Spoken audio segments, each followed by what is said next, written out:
I never understood point fighting because to me, the purpose of a punch, the purpose of a kick is to do damage. And how do you do damage if you're missing the target? I always felt accuracy was the holy grail of just about any sport. And I came back to this country and they're throwing punches and kicks, not making contact. And then you go out and you fight some little bitty guy and he just waves his foot at your head or something and they give him the victory. So that made me, well, it left a bad taste in my mouth against the sport in general. So Bruce Lee kind of got me back into the full contact stuff because we studied a lot of old boxing films like Willie Pep, who a lot of Italians feel is pound for pound the best fighter of all time. And some people feel Sugar Ray Robinson is. We'd watch Willie Pep's footwork. We watch the explosiveness of some of Jack Dempsey's fight films. We watch the stationary positioning of the great Joe Louis when he got on the inside, like in the pocket.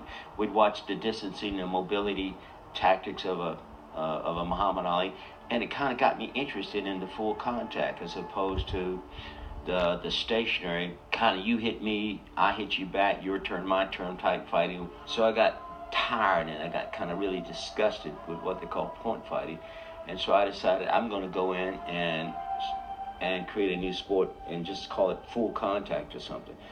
So so around 1969 I started really drifting out of the point fighting tournament scene. I think 68 was my best year. I won 11 consecutive grand championships without a loss, and I think that's still a record to this day. 1970 is a stuntman named Lee Faulkner. He's one of my students. Calls me up and he wants to do a world team championships.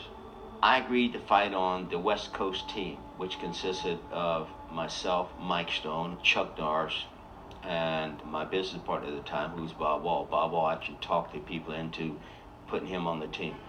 So I told the promoter, I said, look, the only way I'll fight on this team, because I'm tired and sick of this point fighting stuff, is if you give me a match where I have to wear boxing gloves and we go at it for real. He said, okay, if I get you a match, will you do it? And I said, fine. So he asked me, who do I want to fight? Well, I didn't like the Shotokan fighters. The Japanese fighters are very arrogant. So I started with the very top. I went down the list. And everybody said no until I got down to this kid who was a California state champion, big black kid. His name was Greg Baines, and he changed his name to Ohm. So I called him up. He was in Northern California. Asked him, would he do a full contact match with me? He said, yeah, I'll be there, Jack.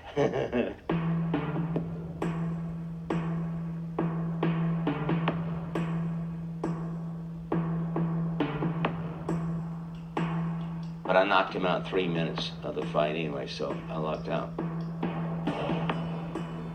As I walked into the ring that night, the announcer, he says, all right, ladies and gentlemen, we're getting ready to watch for the first time kickboxing. And that's where the word kickboxing started here in America. He used it. So in the record books, they made me the father of American kickboxing.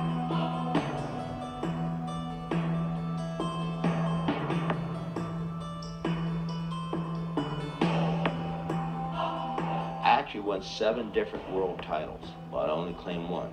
Once you're a world champion, what difference does it make whether you're a 20-time world champion or a 1-time world champion?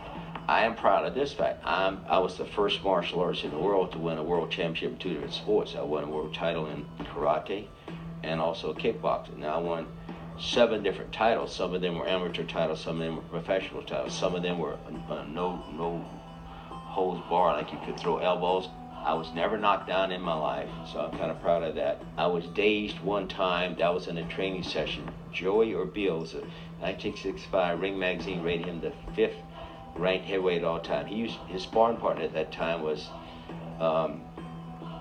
Ken Norton. Now, at that time, Ed Fudge, who was voted the greatest boxing coach of all time, he had 23 world champions. He was training both of them.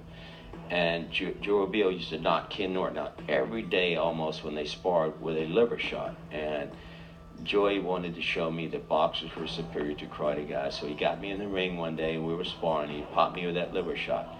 And I saw what we call the white light, just this flash of this huge white light, and your back arches back because electricity goes through your body and it just locks you up. And then as soon as that white light disappears, you see all these hundreds of thousands of little bitty white sparkling lights coming down.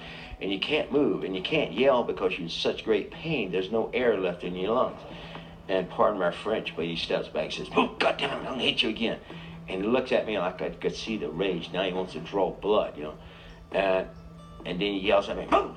And so I started sidestepping the way they had taught me earlier. And I go, wow, I'm about half dead, but I can move, you know. And he came, move, move, move. And I started to keep moving. And then I realized, you know, I don't care how much pain you're in, as long as you can move, it's harder for your opponent to finish you off if you're a moving target than if you're a stationary target. And that's why I like going back to full contact. That's why I like the kickboxing, because it was real. And there's no greater pleasure in the world on a sportsman level when you hit somebody and you hear them go, and you look in their eyes and you see, you just see their eyes saying, "I want to go see my mommy." One of my lead fought